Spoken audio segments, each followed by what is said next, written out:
Well, welcome back. Nearly 2 million Americans have lupus. Nearly 90% of those affected are women. Now, there's treatment available for the disease, but no cure. Now, one group is holding a walk to raise money for research. Here with me this morning, chairman for the walk here in Houston is Gene Egdorf. Good morning to you. Good morning. Thanks so much for being here. You have a personal story, and I want to hear a little bit more about that because your wife is actually diagnosed with lupus. Yes, back in 2000, right before we were supposed to get married, my wife, Laura, took very gravely ill and went to the hospital. She had kidney failure. Some of her other organs were shutting down. We really didn't know what was going on. Had to cancel the wedding, obviously, and we found out she was diagnosed with lupus. And ever since, I've made it a point to get very involved and learn about this disease and help find a cure.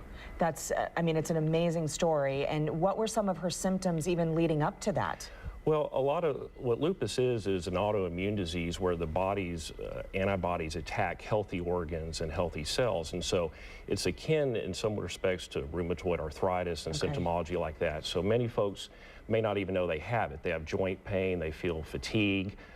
Many folks go to the doctor and say, I'm tired all the time, my joints hurt, what's going on?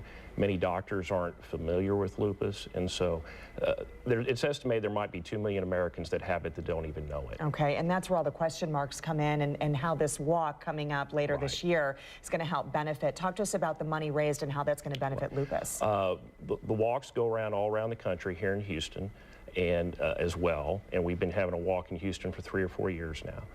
All the money goes to research, 100% of the money. There's no money that goes to the organization.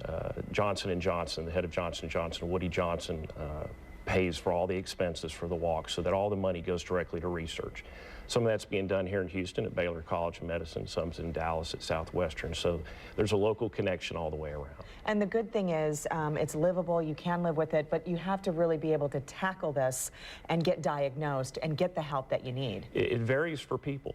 There's some people have just skin rashes, that's the only way they have it. There are certainly, it's a deadly disease for many people. It's estimated about 20% of the folks who have it cannot be cured and ultimately succumb to the disease. So there's a wide range of ailments, and treatment's just not very good. They just don't have a lot. They have had no new treatments in over 20 years. Well, here's how you can help. The walk is November 1st at Houston Baptist University, and here's all the information. Check in at 9 a.m. The walk begins at 10 a.m. For more information, head to clicktohouston.com. Click on the hot button. We're going to link you over to all of the information. Gene, people can start registering now, even though the walk is in November. Absolutely. Fundraising can start now. There's links on there. If anyone has questions, they can contact me or anyone with the ALR. Wonderful. And your wife's doing good today? Doing great. Wonderful. We love to hear that. Thanks so much for coming in this morning. Thank you for having me.